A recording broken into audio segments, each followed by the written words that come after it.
This is Cookie Chat with Girl Scouts of Eastland, Missouri. Good afternoon and welcome to Cookie Chats. Thank you so much for joining us. I'm Kayla Bickham, the GSEM Social Media Coordinator. Girl Scout Cookie Boost season has officially started. Today I'm going to be chatting with Michelle Johnson, the Director of Product Programs, and Bridget Pelican, Girl Scout Leader, Troop Cookie Manager, and Neighborhood Manager to help our hardworking volunteers out there get some ideas for the coming weeks. Welcome, Bridget. Thank you for being here to share your knowledge with our volunteers and parents tuning in today. How about you tell us a little bit about yourself and your Girl Scout involvement over the years and about your current troop? So I have been a Girl Scout leader. This will be year 12, I believe, something like that. I ran 2 troops for many years. Currently I have a 10th grade senior Girl Scout who is a Juliet, and I'm the troop leader for 6th grade cadets, as well as the neighborhood cookie manager for the last 4 years, I believe. Oh, that's that. Wow, thank you so much for all that you have done with us. Cookie Boosts are a time-honored tradition for Girl Scout troops. They are great opportunity for Girl Scouts to meet new customers and build upon their people and money management skills. Cookie Boost will run in our area until March 16th. Many of our new troop volunteers are wondering how many Girl Scout Cookie Boosts they should take on each season.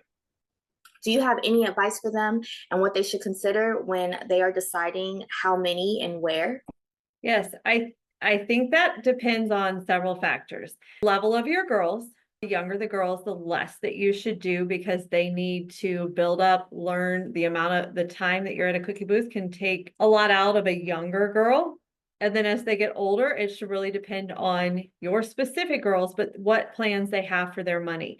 For my 6th grade cadets last year, at the end of elementary school, wanted to go to Great Wolf Lodge, so that was pretty expensive. So I think, did 8 to 10 booths to try to make the money for that. So a couple factors: age of girls and what they're wanting to do with their money. Yeah. And can I add to that, Bridget, because that's absolutely true. It's also how large your troop is. So if you have a really large troop, and you might need a lot more boosts in order to provide opportunities for all the Girl Scouts to have the chance to participate in a booth sale, because it is a great opportunity. And since we do have restrictions on how many Girl Scouts should be at a booth at a time, some of those larger troops do end up reserving a lot more in order to make that possible. Oh, that makes sense. And that's great advice. That actually, Michelle, was my next question. Who is allowed to be at the cookie booth during its operation? So from a council guideline perspective, we have a lot of cookie booth partners that have requirements per our agreements with them of how many people they want to see outside of their business. So places like Schnucks, Deerbergs, Walmart. We say no more than 4 Girl Scouts at a time, because it can be chaotic with a lot more girls there. And it can be overwhelming to a customer to come up and not even know who to talk to because there's too many people there. And then we say they have to have at least 2 adults. So it's like 6 for most of our partners. At the same time, we understand that little ones might need a little bit more supervision. But if you only have 4 girls, 2 adults should be sufficient for that time. And then you can rotate out other girls throughout a shift as if needed to give them all an opportunity. So who are those adults that are out there? It's the troop volunteers who are designated to do it. It's a great way to engage family members, the caregivers of your Girl Scouts in a troop, to help with the cookie booth. And we just say that they're providing supervision. If they're touching the money and handling that for the troop, they should be registered Girl Scout members and background checked in order to ensure the safety of both the financial resources and the Girl Scouts. So it takes a bit of planning before you get out there, especially for a successful cookie booth. Bridget, can you tell us in detail how you and your Girl Scouts plan for a cookie booth and what steps you take as part of that planning process? As far as who works them, that's one of the first things after we decide where we're getting. I usually send out a Sign Up Genius, but there's plenty of programs that can be used. And since my girls are older, we started this around the junior age, where 2 girls and 2 adults, because then those girls get personal credit for a little more cookies. And so I set the sign up. I send it out to the parents as soon as I know and say, these are our dates. Every family should work one so that it's spread out. And then after that, if your girl has a really high goal or you have different reasons, fill in the extra spaces. So however that is done, whether it's the 4 girls and the 2 adults, or 1 adult, 1 or 2 adults and 2 girls, I send that out. And then if there are empty spots, I will make sure to send a text to parents, say, hey, we've got an empty spot on this day, who can fill in? So that's from the people management standpoint, how I plan ahead. And then you have to make sure to hype up the girls. I always have a meeting right before we start booths to talk to them about etiquette and what we should be doing at the booths and how to remind them what to do, because we are in front of businesses, that kind of stuff. And remind parents, don't forget to download your app, that kind of stuff. So it's a whole process. But as far as scheduling, I just make sure that every family has an opportunity and that everyone participates. And if for some reason they don't want to work a cookie booth, I ask them to help with either the decorations or something to that effect, so that it is a whole troop effort. Yes, one thing I haven't heard yet about what goes into planning is, how do we determine how many cookies to bring to the booth? So this question is actually for you and Michelle. Bridget, maybe you can start first. How does a troop plan for how many cookies to bring to a booth? And then how do we keep track of what they sell? So I have a little checklist that I've had since that someone gave me when I was a kindergarten troop leader. And it's just, here's how many cookies we're taking. So it has every cookie listed out. And if we say we're going to start with 100 boxes, it says we have 20 Thin Mints, 20 this, 20. And then at the end, we count how many we had at the end. So we know when we go back, this is how much we had to start with, and this is how much we're bringing back. So our cookie total should match that. So we have no Thin Mints, so we should have sold 20 boxes. That's what should match. So I have a little tracker at the thing. As far as deciding what to take, there's so many different ways, and you take a guess on some of it, but you also have to know your troop as well, and know I've got outgoing girls, they're going to talk to everybody, or I've got girls that are real shy and they're not going to talk to everybody, and they're going to be the ones that are just selling when people walk up and they're like, I'd like to buy a box. And then you go on the basics. If you've got a Sam's, you're going to have a little more. If you've got a Five Below, you might have a little less cookies on hand. But if you're heavy on the big 3, on your Thin Mints, your Samoas, and your Tagalongs, you're not going to go wrong at a booth. And if you end up at a booth, and I've been here where you're at the end of the season and you've got 3 cases of trefoils, you just tell the girls, hey, whoever sells me the first 5 boxes of these, I'm going to give an extra prize to, or a high five. And they get a little excited and they start dancing. So how you decide, I go with my troop's goal is this much. I need to order that much to make their goal, and we just hope we sell it at the booths I chose. And if not, then we come up with a backup plan about halfway through the season. I love how organized you are. And you mentioned the keyword like goals. So knowing what your troop wants to sell based off of what they want to use the money for really helps determine what you're going to do with them. And it is hard. It is kind of a guessing game, because each region, you might go to Walmart in one part of the city and then go in the county, and it's a completely different sales situation. So it's hard just for us to say exactly how many you need. But if you're picking booths in an area you're familiar with, your hometown, you might be more familiar with the traffic at certain times of day at those particular locations. So it's a good idea to tap those networks, talk to your neighborhood cookie manager, talk to other troops in that area, and find out maybe how many cookies they've sold at those places in the past. But I just said, Thin Mints, Samoas, Tagalongs, trefoils. Thin Mints you always want to have Thin Mints at a booth. That's our about 30% of our sales. It is harder to get people over there if you don't have Thin Mints. And so just keep that in mind. Be careful about bringing too many Toffee-tastic, because those don't sell quite as well. So you're probably good with a case, maybe, if you sell that many. And one of the nice things about our cookie cupboards, where you can get extra cookies, is that they can also work with a troop and help them figure out if they maybe took too many of something for a booth in their first time booth troop. Just give them a little bit of advice or help them adjust their order if need be for those. Exactly. And on that, everyone's opinion of what is good and bad is going to be different. Like I said, I've had 2 troops, and there were years that I was the cookie parent for both, and I had to decide. So when we first started doing Walgreens, I picked a Walgreens and I took the 8 to 12 for the one troop and the noon to 4 for the other, so I didn't have to move around. And every year since we started that, that is the first place I go, even with my only having one troop now, because we consistently sell 150 boxes at that booth every year. And so while that may not seem good to somebody else, to me, the consistency matters.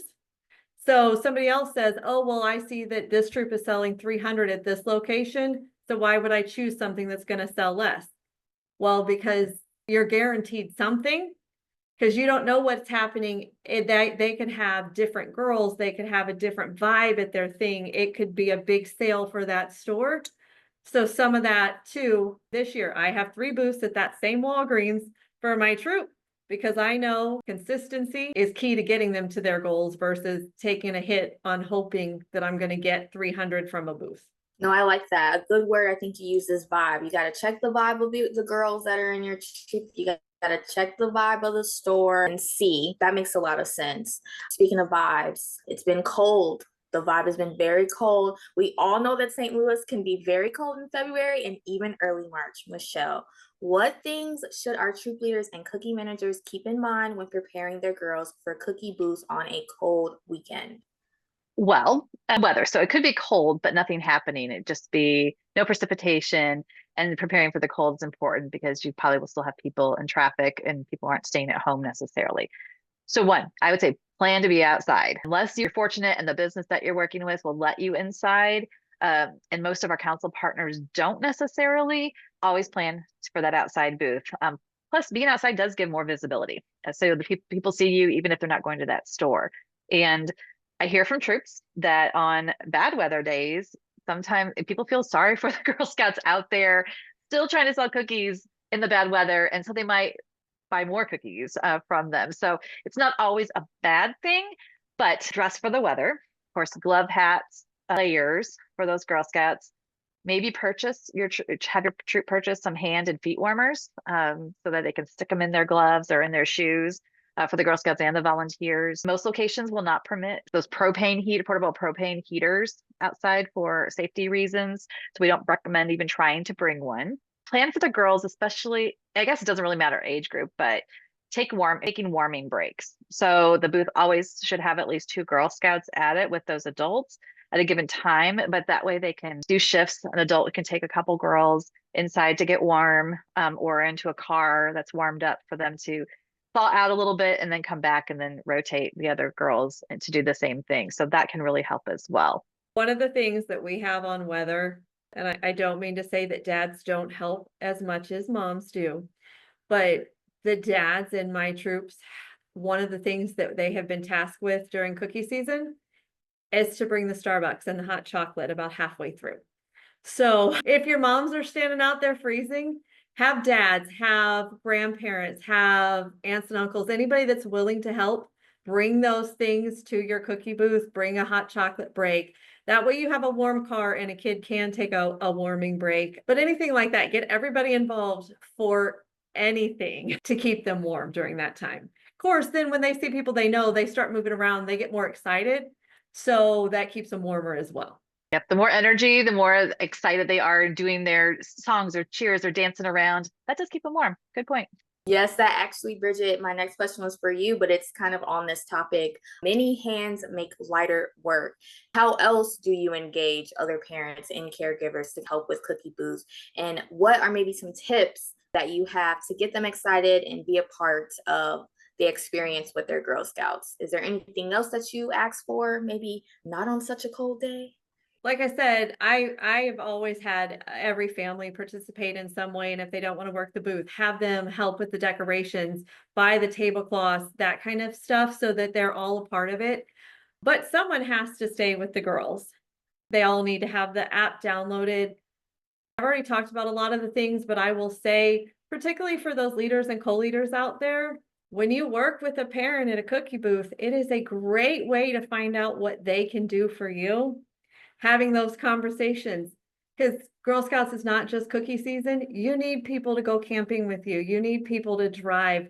So just those conversations that you have, even when they're complaining that it's cold, reminding them, well, we're cold now, but they can go do this in the summer and they can have a great opportunity. So having those conversations, not just you as the troop leader or the co-leader asking those, but knowing your parents, it also makes a tighter knit group and they're willing to work and it's not pulling teeth.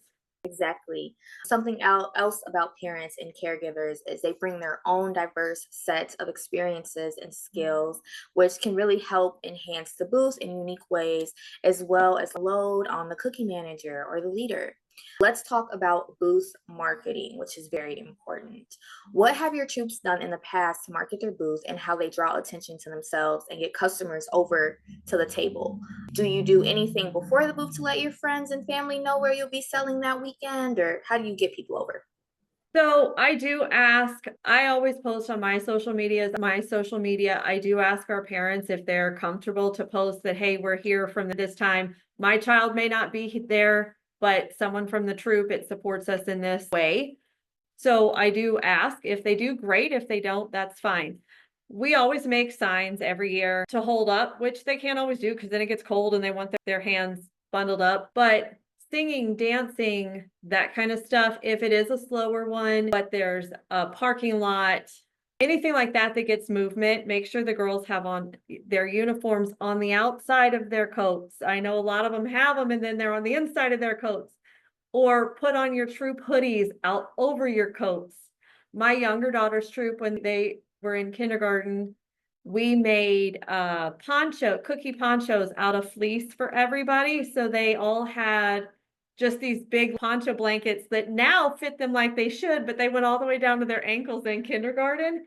And so all the girls are standing out there in full cookie gear, dancing around, which goes a long way. But the very basic, simple thing, every troop has one girl that can speak up and speak as clearly as possible and ask every person. That is the biggest key. Ask every person. And no is a part of the process. It's good for them to learn that. And if you have younger girls, daisies, brownies, and you're like, I'm not sure, there are so many older girls that will come out and teach them, which will help too, because the little kids get so much more excited when they're working with the big kid.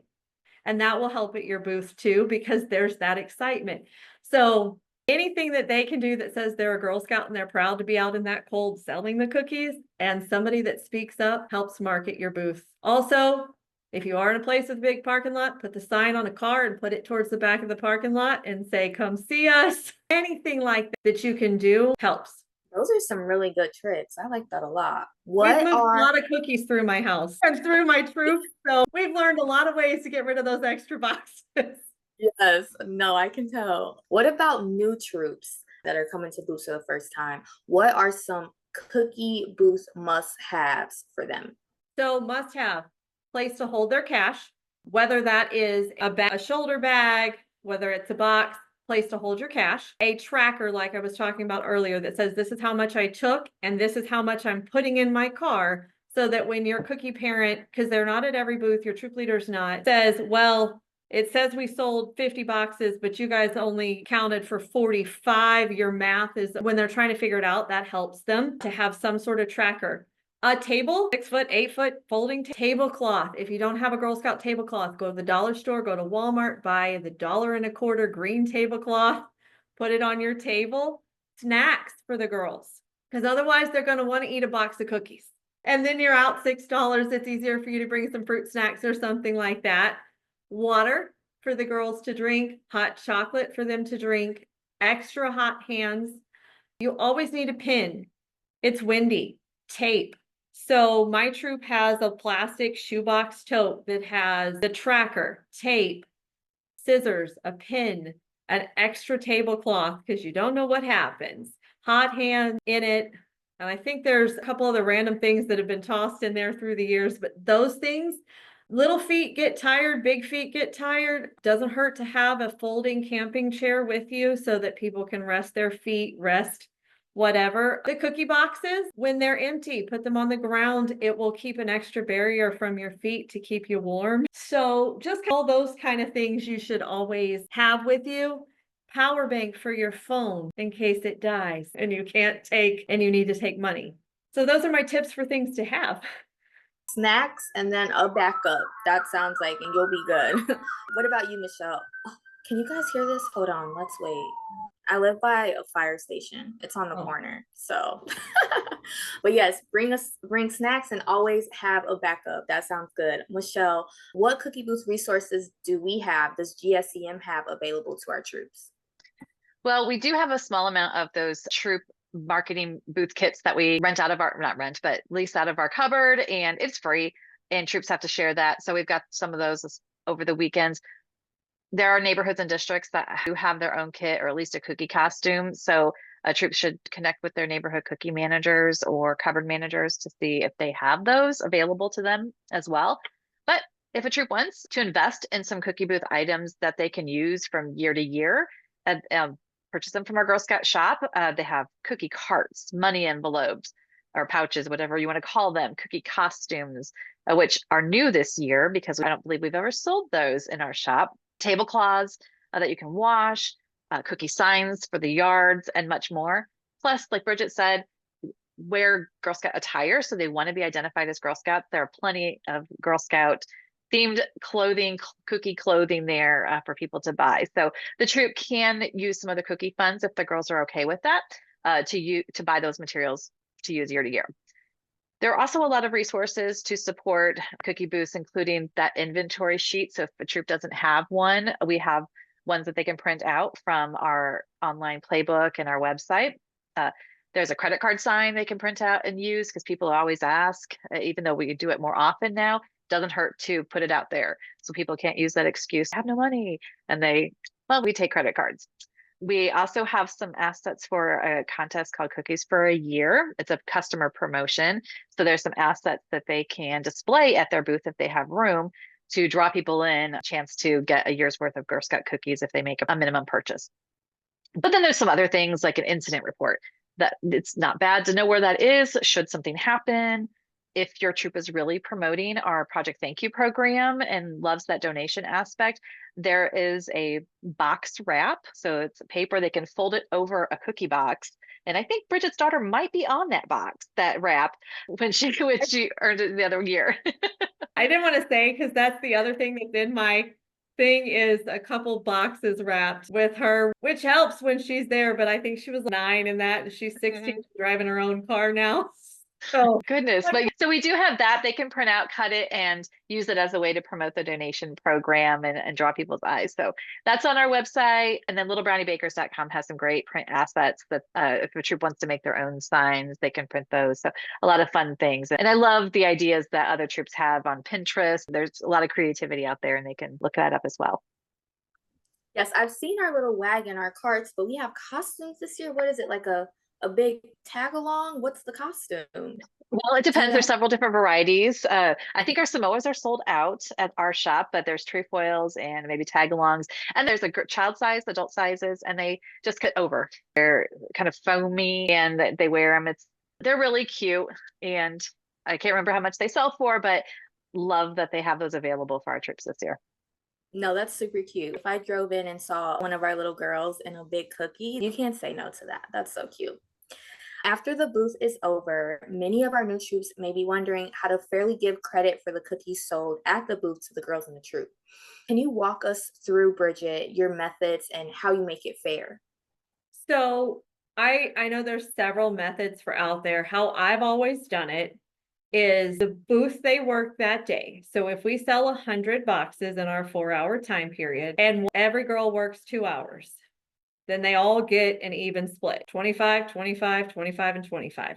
If for some reason one girl has to work 3 hours and one only works 1, then I say, well, we would have had whatever that is, 8 hours worked or 16 hours, and this girl worked 1, these 2 worked 4, and this one worked 3. So I divide that 100 boxes by the number of shifts. So if it's 100 divided by 8 hours, and then each girl gets credit for the appropriate amount of hours. And then if you have a leftover box, you go with this girl's closest to the next goal, you get the extra box with those extras. But I always divide it as evenly as possible, either based on the amount of time that they worked, which usually comes out pretty even. Most of the time, they're working the same amount of time. If I know that there are troops that do it differently, whereas they take all the cookies sold at all the booths and divide them by girls. However your troop decides or what is fine. I just find putting the inventory in that day and dividing it out by girls and calling it a day is the easiest. I don't have to remember who worked what or who didn't show up, who did this booth's done, we move on to the next one. And then I text the families and I say, we sold this many boxes of cookies. Each girl is getting credited for this. And if there's an off number, I let all the parents know that worked that shift. That way, if there's a question of why this girl got 2 extra boxes, they can ask. Usually they don't, but they have that option to ask. I think I love that you communicate with your families how much you're distributing among those because they don't know otherwise because they don't have access to the same system as you. And I think it's great to do it as a total instead of what was sold during a specific shift. That's I think the most fair way to do it. I've even seen a troop before and they did it a little in order to encourage more parents to help at the booth or caregivers to help. They gave extra package credit for those Girl Scouts when their parents helped as well, which I don't know if, how people feel about that, but that a troop did do that. And it was just a way to encourage the adult involvement. The Girl Scouts still got equal amount, but individually, but the adults got sort of credit for it. So, and then there's a way to record that all in the eBuddy cookie system for when you're putting those packages and giving the girls credit for it. So with the eBuddy, Michelle, I just make sure, so for those that don't, there's a way to say we sold 100 boxes and here was the breakdown, this many Thin Mints, this many Samoas, and you can just hit distribute and it will distribute those to the girls. Or you can go in and put on each individual, these 4 girls worked and we sold this many boxes and I'm going to put that in there for those 4 girls. So there's 2 ways to do it. They both work fine. You just want to make sure however you plan to distribute it is right. If you're giving extra credit to a parent for working, you want to make sure that girl actually got it if you hit the distribute button. Makes sense. Michelle, in addition to traditional in-person booths at a storefront, what are some other booth options that troops can consider to boost their sales? Well, I see a lot of troop booths is why we get to see the ones that are put into our system and see the ones around. A lot of them are at gas stations, and that's good in our more suburban areas. But a lot of our troops that are not in the greater St. Louis area look at gas stations as a good boothing because they don't have the Schnucks. They don't have the Dearborn stores like we do here in St. Louis. I see a lot of school and sporting events, so sport tournaments, other things that where a lot of families are at the event or a lot of people. This is the time of year for church fish fries, even though Easter's a little bit later this year, we may not see as many, but those are starting. We always see those. Salons, local farm and hardware and grocery stores that are not part of the Schnucks and stuff. Even restaurants, local restaurants are a good source of it. So we encourage troops to think outside of the box on where they might want to hold a booth, maybe an empty parking lot that has a high traffic nearby. And maybe they can get permission from the property owner to do a drive-through booth, and they can stand near, somewhat near the road at a safely distance, and people can attract cars into that. So, and that some Girl Scouts who are more enterprising, have big goals, they can work with their troop in maybe a cookie stand in their own neighborhood with their parent or caregiver. And those are like a lemonade stand, but a cookie stand. So they get the cookies and they just promote it within their little neighborhood. Super cute. Let's talk cookie booth etiquette. Michelle and Bridget, what are some important things troops need to keep in mind when hosting a booth at a local business? You are at someone's place of business, please respect that. That's the first one. As a small business owner myself, I would have appreciated that if people behaved in front of my business. As far as customer facing as well, you're going to have, it's a business, you're going to have nice customers, you're going to have rude ones. You want to treat them all the same. Talk to them nicely, and the biggest one is behave. Don't break the rules. Don't throw things. Don't scream. Don't run in front of the doors that open all day long. All those types of things that you would want if it was your own business. So that's the way I always look at it, and that's how I tell my troops: act like this is your mom or your dad's business. Yeah. And same for the parents, because usually it's the kids, it's the parents, not the kids, that are like, that they want to go in the store and shop and they don't want us coming in and out all day. Don't go into the business and ask for change. Be prepared. Those kind of things, that the people in those businesses, they're working, they have a job to do too. I love that. That's such a great point. That was on mine too. Being polite. We treat customers with respect, even if they don't make a purchase from them. So those troops are representing Girl Scouts and they're representing themselves. And so it's really important that they put their best foot forward and make it a good experience for their troop as well as the public. So with that, for the adults, we need to make sure they're behaving properly as well. So those things like smoking and vaping, all of that is not allowed at a cookie booth and not outside the store either. So we definitely don't want that. Don't, no pets unless it's a service animal that's allowed to be there. Look at those booth notes. So we do put a lot of booth notes for some locations in eBuddy. So if they've reserved a booth through us, there should be some notes about that. And it might be location specific, how far away from the door you need to be. I think Walgreens has a requirement about that. Walmart does as well. Make sure your booth to your table does not block any merchandise or doors at that business. Thanking everybody, telling people have a good day, paying attention to those numbers of Girl Scouts that should be there, not going overboard with too many girls at one time. Also, just an etiquette for other booth troops that are doing booths, please cancel your booth in the system if you are no longer doing it. So even up to an hour before or so, if something happens, people get sick, release that booth in eBuddy, because you might have an enterprising troop that is just wanting, they're on the wait list for that spot and they might be able to pull it together and go out there and booth and show up at that business. And then if you've scheduled your booth at someplace on your own, let that site know if you need to cancel. Because I know some of our partners get excited, but they're excited about having a booth there, and they're putting stuff on social media saying, "Hey, Girl Scouts are going to be here at this time," and then the troop doesn't show up, and they've done all this, and that's not good for the relationship that the troop or the council has with Girl Scouts. Just add a couple more things as you were talking. I thought of things when you said no smoking. Don't add anything. Don't Irish up your coffee either. And the last thing I want to make sure is clean up after yourself. So that site should be the same or better than when we left it. Those cookie cases that Bridget said they can break down and stand on, those need to be removed from, go with you. We don't want a bunch of empty cases sitting next to a garbage can, not in there because they're kind of, or just waiting for somebody else to take them. Bring them home, recycle those if you can. Throw away all your trash. Just be prepared to have a trash bag and take care of all that stuff. We want to be respectful for those other troops as well. I know during cookie season, I walk past a bunch of other troops and I'm like, no, I'm a cookie parent. I've got enough cookies. I like when the girls say, well, thank you for supporting Girl Scouts. But I've also walked past booths where they have 10 girls. I know it's against the rules. I'm not calling Michelle, turning them in.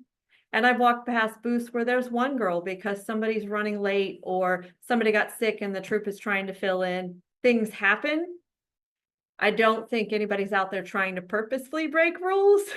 So be respectful, and before you start calling Michelle or calling your neighborhood cookie manager or everybody else and say this happens, just go, maybe their troop had a situation, and give them a little grace.